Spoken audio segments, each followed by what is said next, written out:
Hello all you curious beardsmen or potential beardsmen out there. Now let's be real, you probably clicked on this video because you're curious about some basic FAQ about beards, beard products, beard lifestyle, whatever it is. So whether you've already got a beard or you're thinking about growing a beard, this is going to be a good list of common beard questions that we're often asked as a beard grooming company, as well as questions that we have scoured over the internet to find simply because they're very common, people want to know the answers to them, and honestly they're kind of interesting. I mean, can you tell me right now why some people's beards are red, but their hair is not red? The answer actually may surprise you. So we're going to go over a lot of these questions and just talk about them a little in depth, so make sure you stick around.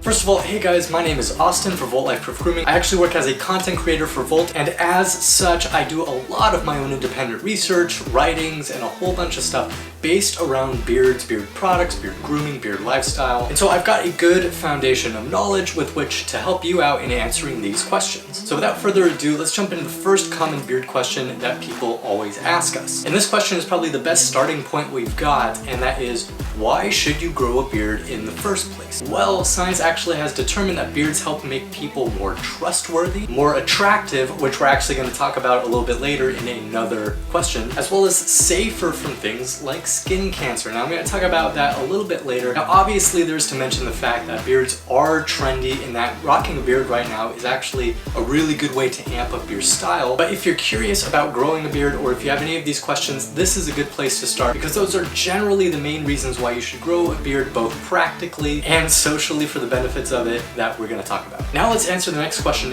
how should you grow a beard? Everyone's different, obviously. Everyone has a different genetic makeup, but generally the way you grow a beard is this. You start off, step one, don't shave, don't do anything for at least a month or two. And the reason you want to do this is because a lot of people get a little discouraged with some growth that they have. Maybe they think they're going to have patches in certain areas because they're not seeing it grow out as full as quickly, and they just shave it off immediately and kind of give up. But the problem is a lot of people's beards don't grow out as evenly in certain areas as they do in other areas. For example, my mustache doesn't grow out as fast as the rest of my beard did. So if I judged my ability to grow a mustache based on the rest of my beard, I wouldn't think I'd do very well, and I'd probably get discouraged and shave it off. So don't do that. Keep growing a beard, as scraggly, as weird as it may seem, for at least 1 month or two. You're just gonna have to deal with it. And then after that, you can take a good, objective look at your beard and the growth that you've achieved so far, and you'll be able to tell yourself whether growing a beard is really right for you and what kind of beard style you can rock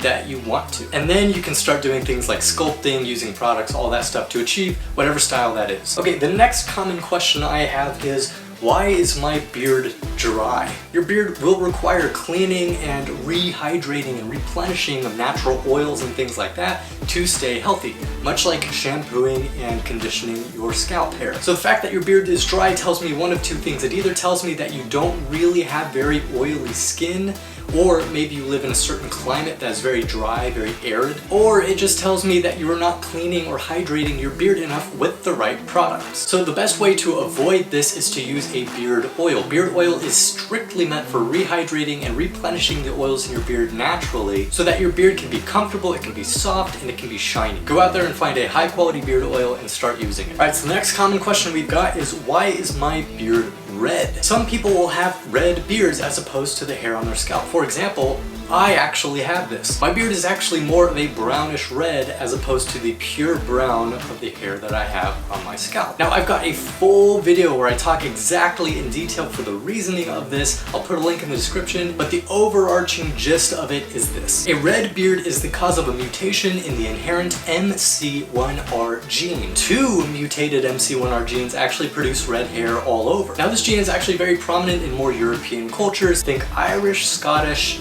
and English as well. And this gene actually creates reddish hues in your hair based on differences it creates in melanin production throughout certain areas like your chin, your cheeks, and anywhere a beard grows. The more you know. Let's jump on to another question. Why does my beard itch? Now an itchy beard can be the cause of many things, and it's not fun. Trust me, every beardsman has been there. And this usually comes along with having a dry beard too. So kind of the answer to that dry beard is the answer we're gonna have here as well. Ultimately, your beard is probably itchy because it is dry. The skin underneath your beard is either flaky, irritated, red, sore, something like that. And the best thing you can do for your beard is use a beard brush to actually exfoliate the skin underneath and get rid of a lot of the dead skin cells that build up and cause acne, as well as hydrate your beard and keep it soft, keep it moist, and keep it conditioned so that you never have to deal with another dry beard and all this stuff that comes along with that. So make sure you use a beard brush to exfoliate and a beard balm to reapply those oils and blend them evenly throughout your beard. Let's talk about why your beard is patchy now. Now, the biggest reason your beard is going to be patchy is obviously due to genetics, and that's not a reason people really like because it's out of our control. That being said, there are other reasons that your beard may not be growing as fast or as full as you may enjoy, and that can be due to things like your diet,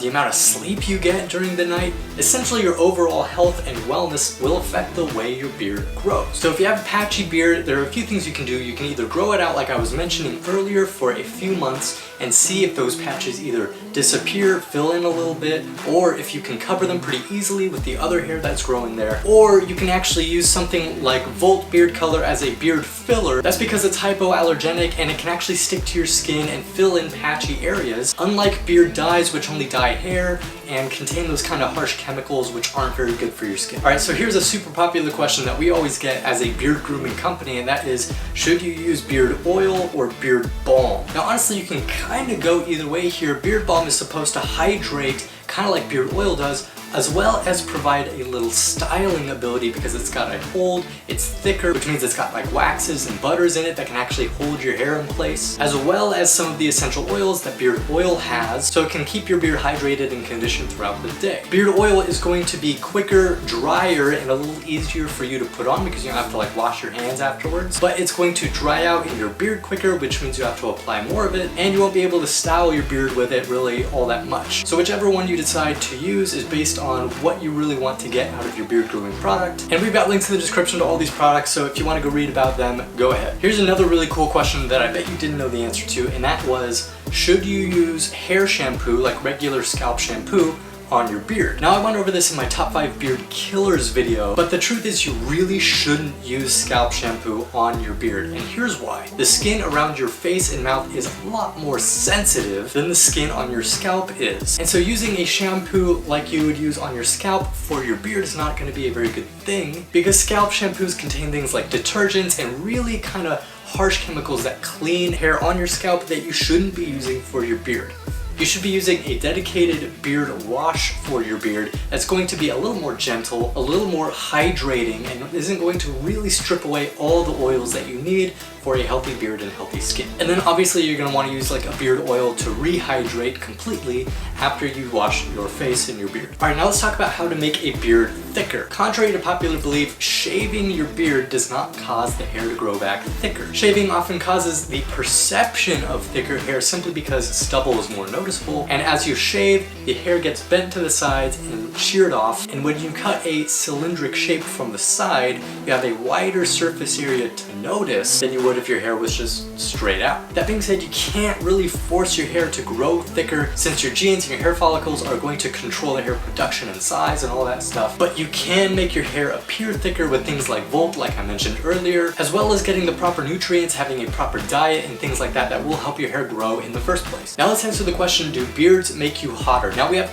2 answers to this question based on the way you mean the question. The truth is, yes. Beards do make men appear more attractive. Studies have actually shown that men with shorter to medium length beards and stubble, anything around that span, have been shown to be more attractive to women for casual dating relationships. Whereas men with longer beards or just completely clean shaven have been shown to be more attractive to women for longer relationships. So depending on how you want to come across in your dating life, you may choose to go with one or the other. Just keep that in mind. Now let's answer the flip side to this question as, do beards actually make you physically warmer. A lot of people think that beards are kind of like the coats on an animal, right? Like they're meant to keep you warm, they're meant to trap hair, kind of like clothing. But this isn't exactly true. Now, I also did another big video on this that you can watch if you're interested, but the short answer of it is this. No, beards don't really make you hotter because one, they actually keep the sun from hitting your skin in the first place,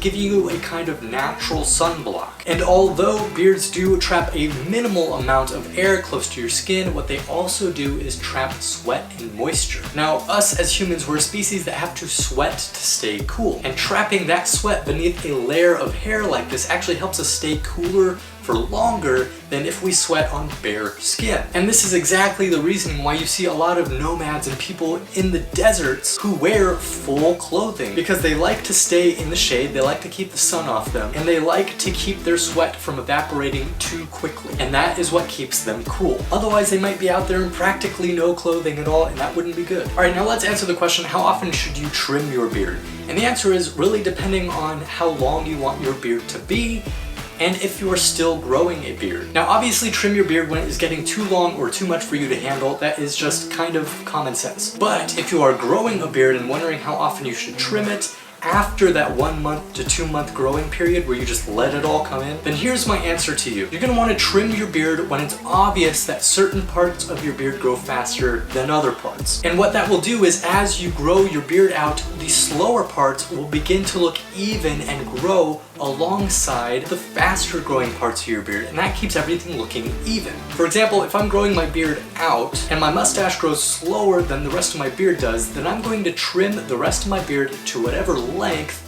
my mustache is. That way I never have to go through that kind of awkward period of growing a beard where it's scraggly in some parts but not in others, and you see patches and differences in length and all that kind of stuff. That is the easiest way to get rid of that, essentially that awkward phase of growing a beard. All right, now let's talk about beard dye and beard color and whether it is safe. Now, beard products out there consist mainly of beard oil, beard dye or beard color, beard balm, and beard and mustache wax. There are obviously some specialty products out there, but these are like the main hitters. And we mentioned beard oil and beard balm. Beard wax is just a complete styling product. It's really stiff and it doesn't really provide you much like hydration like beard balm does, but it will keep your hair in place for sure. But we have to talk about beard dye and beard color and whether anyone should use it. Now, if you have a gray beard or if you want your beard to appear thicker, chances are you have considered dyeing it or coloring your beard in the past. And although this is a great solution, you're going to want to keep in mind that beard dyes and beard color are not the same thing. Beard dyes actually stain your hair permanently and you can't get rid of it. You can't really customize it all that much, meaning you can't put the dye where you want it, and you can't really control exactly the way it looks until you wash out the solution that you put in your beard to determine a final product. Whether beard dyes are safe for you to use or not actually depend on the way you apply them. It's really, really difficult to apply beard dye paste to your beard evenly without getting it on your skin, and that is where it becomes a problem. Beard dyes contain chemicals like PPD, ammonia, and a lot of those things that aren't approved for use on skin. And although they may be safe for your hair, they will cause problems and adverse reactions in a lot of people if put on your skin. Beard color, on the other hand, is kind of different. It's more like a beard tint instead of a beard dye. It doesn't penetrate the hair and stain it underneath. It actually coats the hair individually with a color that makes them appear darker. And this way you can actually decide where to brush on your color, how dark to brush on your color, and customize the way you want your beard to look. If you're going for that salt and pepper look, you can do that. If you want like full color, you can do that. If you have patches in your beard, even if you don't have like any gray hair, you can fill those patches. Beard color just kind of works for a wider array of uses. Now, it's temporary though, meaning it's not going to stain your hair and be on there forever until you have to either reapply it if your hair grows out and you see the roots now. The temporary color will only stay on for up to 48 hours. But that means that you can take it off and reapply it anytime you want and keep your beard looking exactly the way you want it without any adverse reactions to your skin or essentially any negative sides at all. So keep that in mind if you're looking for a beard coloring or a beard filling solution. Volt actually over here has you covered. Okay, now we have to talk about whether beard growth oil is actually a thing, and the answer is no. A lot of people out there, specifically marketers for a lot of companies, like to say that their beard oil helps you grow hair, but this isn't really true. You see, for something to help you grow something, it has to be clinically proven by the FDA, otherwise they become marketing fraud scheme. The only thing that has actually been proven and with millions of dollars spent on R&D and testing and research and all that stuff is minoxidil. And I dare you to try and find a beard growth oil out there that contains minoxidil. It doesn't really. Now, don't get me wrong, beard oil is a great thing to use and it helps you maintain and keep a beard healthy as well as the skin underneath your beard healthy. That's great. But using beard oil on your skin and over the top of your skin doesn't really help you grow a beard fuller, faster, or anything better than before. Sorry to say, but it just doesn't. Okay, next question. Let's talk about whether you need to brush your beard. Now, you may have seen beard brushes alongside beard oil in a lot of advertising campaigns or in a lot of beard grooming product websites, and that is for good reason actually. Having a high quality beard brush is actually very useful for a lot of reasons. Now, the reason you want to brush your beard and do it consistently every time you use beard oil is this. First things first, it actually helps you exfoliate the skin beneath your beard, and that's why it's important for the bristles to be stiff enough to get through your beard hair. Your beard traps a lot of things, including moisture, skin, and stuff like that, that flakes off. You want some way to get in there and be able to dig that out and get that out of your beard so you can maintain a healthy, natural complexion underneath your beard and get rid of all that skin that can build up, cause breakouts, itchiness, redness, and all the things I mentioned before. Now, the other big benefit to having a beard brush is beard brushes allow you to spread evenly the oils throughout your beard so that you're not just coating the top when you use beard oil, but you can actually get the beard oil around each beard hair and to your skin underneath. The reason your skin starts to flake and you get that horrible beard rough is because your skin is getting dry. Now, using a beard oil and getting it through your beard to your skin is going to solve this problem. And the best way to do that is to take your beard oil, apply it to your beard, use your fingers and a beard brush to really get it in there to the skin underneath your beard. And that will just keep your skin and your beard much, much healthier than just rubbing your hands together with some oil and going like this. Okay, so the final question I'm going to answer for you guys today in this little bearded men's FAQ is whether you should use a beard comb or a beard brush. Now, beard combs are great, don't get me wrong, but they're really only good for a few things. Beard combs are gonna help you detangle longer beards really, really easily. They're also gonna help you style if you use any kind of styling product really easily, as well as just align your beard hairs and keeping them neat. Beard brushes, on the other hand, are going to help exfoliate your skin, as well as spread oils throughout your beard like I just mentioned earlier. Now, beard combs don't really help exfoliate your skin or spread oils simply because they're not meant to wrap around each hair as well as a thick beard brush is. But beard brushes are too soft with their bristles to actually detangle your beard hairs that might get caught within each other. Then you're going to want to use a beard comb as well as a beard brush to spread those oils and detangle those knots and all that stuff. But if your beard is short enough, kind of like mine, or maybe if you have a little stubble or anything like that, then you can get away with just using beard brush. You really don't have to comb it all that much. And that's because your hair is just not long enough to tangle. Alright guys, so that is the end of my little informative FAQ video. If you're curious about growing a beard, I really hope this video helped you. And to all my seasoned bearded veterans out there, I hope you guys got at least a little bit of information out of this video, and I answered some questions maybe you were curious about or just had some fun along the way. I just want to say, if you have a beard, if you're thinking about growing a beard, if you're just curious about beards in general, click that like button, hit that subscribe button. We've got a ton of bearded content on here, and I'd like to see you back for more videos. Comment with us, talk with us. We would love to see you here. So once again, as I'm wrapping this up, if you guys like this video, hit like and subscribe. Leave us a comment telling us what you liked about the video. If you have any questions, maybe for part 2. Alright guys, stay cool, stay bearded. I will see you in the next one.